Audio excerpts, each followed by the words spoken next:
আসসালামু আলাইকুম ভিউয়ার, সবাই কেমন আছেন? আশা করি সবাই ভালো আছেন। আমিও আল্লাহর রহমতে অনেক ভালো আছি। চলে আসলাম নতুন একটি ভিডিও নিয়ে। ভিডিও থাম্বনেল ও টাইটেল দেখে তো বুঝে ফেলেছেন কোন রিলেটিভ ভিডিও। আসলে এই যুবকের এত সাহস কোথা থেকে পেল? এই যুবক কোথা থেকে এই বক্তব্য দিল?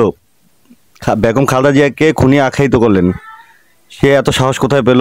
আমি চাই আমার এই ভিডিওটা বেশি বেশি শেয়ার করেন, যেন প্রধান উপদেষ্টার কাছে এই ভিডিওটা পৌঁছে যায়, যেন তাকে আইনের আওতায় এনে শাস্তি প্রদান করতে পারে। আর যদি আমার ভিডিওটা আপনার কাছে ভালো লাগে, অবশ্যই আমার চ্যানেলটি সাবস্ক্রাইব করবেন আর আপনার মূল্যবান কমেন্টগুলো করে যাবেন ইনশাল্লাহ। চলেন মূল ভিডিওতে চলে যাই। তারেকের বাপে খুনি আমার কাছে প্রশ্ন করবেন যে শানে নজরুল কি আর ব্যাখ্যা কি, কিভাবে খুনি?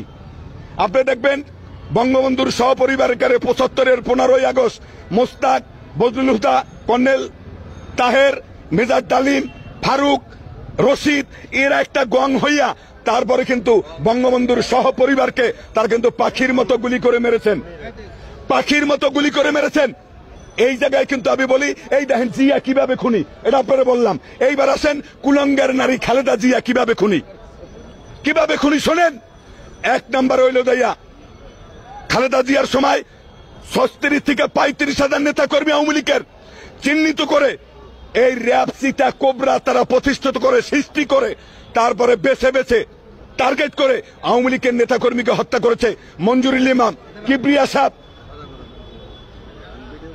এই নাটোরের মমতাজ উদ্দিন, কৃষ্ণ মাহুরি, আমার দিকে তাকান, আসানুল্লাহ মাস্টার, এরকম বহু নেতাকর্মীকে বেছে বেছে তারপরে তারা হত্যা করেছে। এই জন্য ওই কুলাঙ্গার নারী খালেদা জিয়া হলো খুনি। এবার আসেন, আপনি যার কথা জিগাইছেন তার জন্ম কোথায়, এইটা আমার বাপেও জানে না। হয়তো করাচিতে হইতে পারে, সে জানজুয়ানের জন্মে হইতে পারে, ৭৫,০০০ পাঞ্জাবের সেই তাবুর নিচে ছিল, কে তার বাপ সে নিজেও জানে না। এখন সে কি করে আপনি দেখবেন। ৮৬-তে জাতির জনক বঙ্গবন্ধুর সুযোগ্য কন্যা, মানবতার মা, বিশ্বনেত্রী, মাননীয় প্রধানমন্ত্রী জননেত্রী শেখ হাসিনা কি করলেন?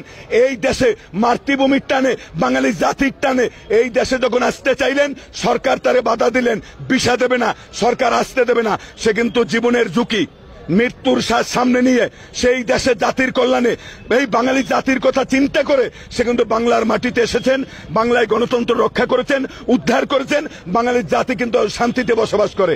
আপনি দেখেন উনি ওই আটলান্টিক মহাসাগরের ওপারে বই বেসকি দেয় শয়তানের মতো, হ্যান করেঙ্গা, তেন করেঙ্গা, অনেক কিছু করেঙ্গা, কয় বড় বড় ঘোড়ায় তো করছে অনেক ছাই, কানা ঘোড়ায় ভেটকি মারে, তারা লজ্জার শেষ নাই।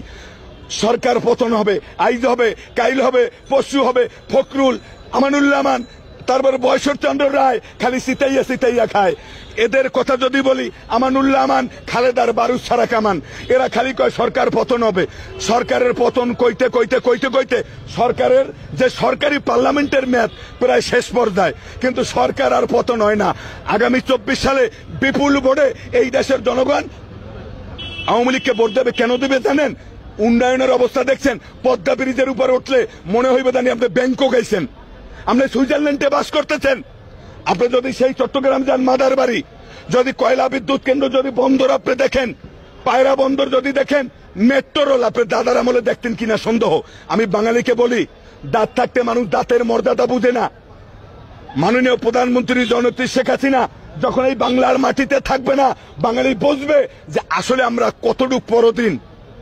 তাই আমি বলি যে আপনি যে তারেকের কথা কইছেন, ওর বাপে খুনি, ওর মাই খুনি, ওর দাদাই খুনি, ওর চৈত্য গোষ্ঠী খুনি, ও তো খুনি, এর কোনো তুলনা নাই। আপনি দেখবেন এক কানা আর এক কানারে পদ্মা খাইতে পারেন। লালন সাইজির একটা বানিয়ে আছে, ওরা নিজেরাই কানা, ওদের দেশে প্রতিদিন বন্দুক হামলায় শিশু পর্যন্ত নিহত হয়, একজন অপরাধীকে তারা ধরতে পারে না, তার কোনো বিচার হয় না, কোনো কঠোর অস্ত্র আইন হয় না। ওদের দেশেই তো মানবতা নাই, ওদের দেশে মানবাধিকার